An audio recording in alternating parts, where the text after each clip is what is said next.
With the Prime Minister already facing a potential revolt, he's now been dealt another blow, with some sensational new polling out this morning. Yes, it doesn't look good. According to YouGov, the Conservatives are on the same share they received at their lowest ever ebb in the aftermath of Liz Truss's mini-budget. So the polling also found, get this, that the Reform Party, Reform UK, have their highest vote share ever. Yes, just 4 points between the Tories and Reform at this point, according to this latest YouGov poll, both in the teens. Well, let's break down the numbers with the pollster Chris Hopkins of Opinium. Now, Chris, I know it's not your poll that was out this morning, but do you recognise this trend, a precipitated rise in Reform UK with a corresponding fall in the Tory vote share?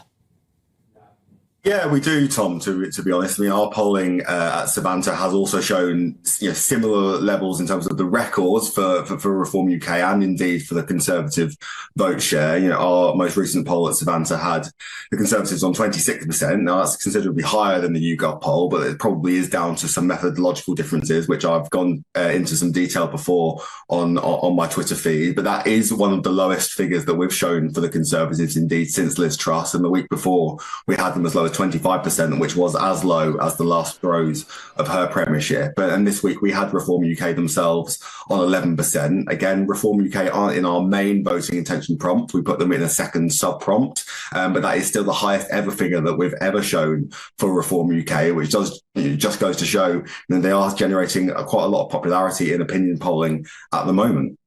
Can we draw any parallels, perhaps, with UKIP, the UK Independence Party, that perhaps at this time in the election cycle, people say they're going to vote for a new party like the Reform Party, and clearly lots of people say that they are planning to, but then when it comes down to it, because of the way our electoral system works, they may find that actually they don't see their vote counting in the same way as if they voted for one of the main parties. So essentially, will this carry through to the election?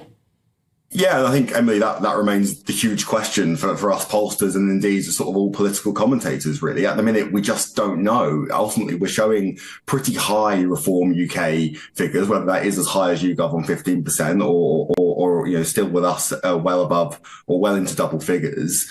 But there hasn't been the electoral evidence to really back that up, either in by-elections or indeed in local elections. Now, obviously, we do have local elections around the corner, and I think that Richard Tice's party are probably going to be one of the most interesting stories from this set of local elections, to see actually how do they perform. Is there any electoral evidence that they are justifying their opinion polling numbers at the moment, and whether they are something of a bit of a midterm protest vote, or indeed are they the real deal? And I think that you mentioned UKIP there, Emily. I mean, they ended up backing up their high opinion polling numbers with a lot of councillors across the country, and then come the 2015 general election, although they didn't end up with any seats, they did end up with 12% of the vote share across the country. So Reform haven't done that yet, and I think that does give us pollsters a little bit of a bit of a pause when we come to these numbers.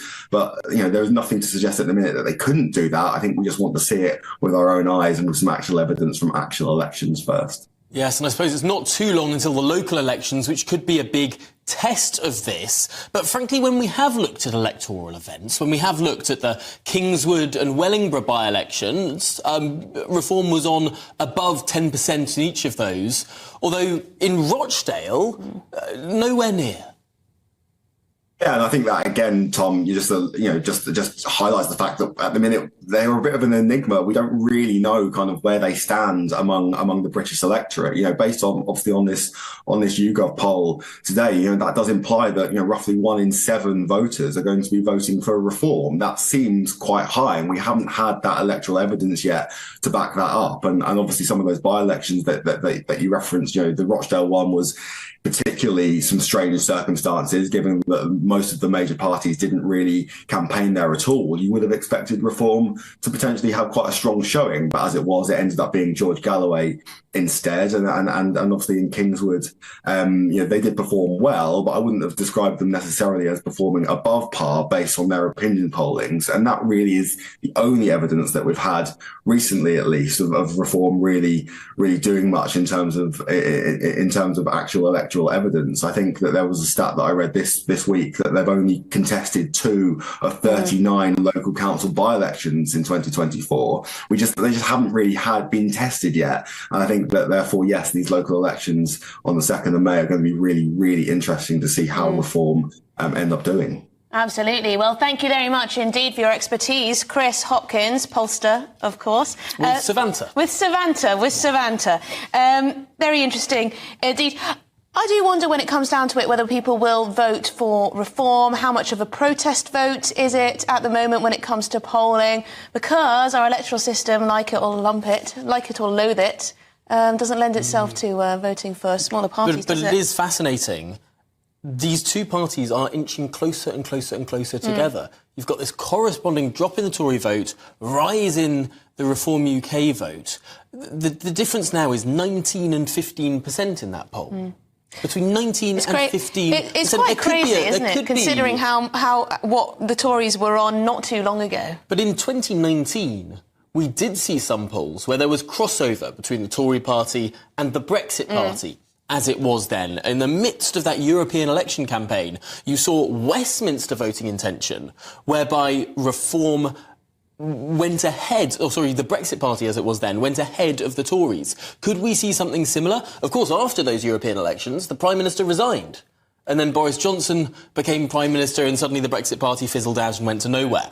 But could we see something similar after the local elections? Could a strong showing in the polls and in the polling stations for Reform actually dislodge Rishi Sunak? Yes, and I also think there's probably a lot of people out there who have done the same journey, made the same journey as Lee Anderson, gone from Labour to the Conservatives and then to Reform.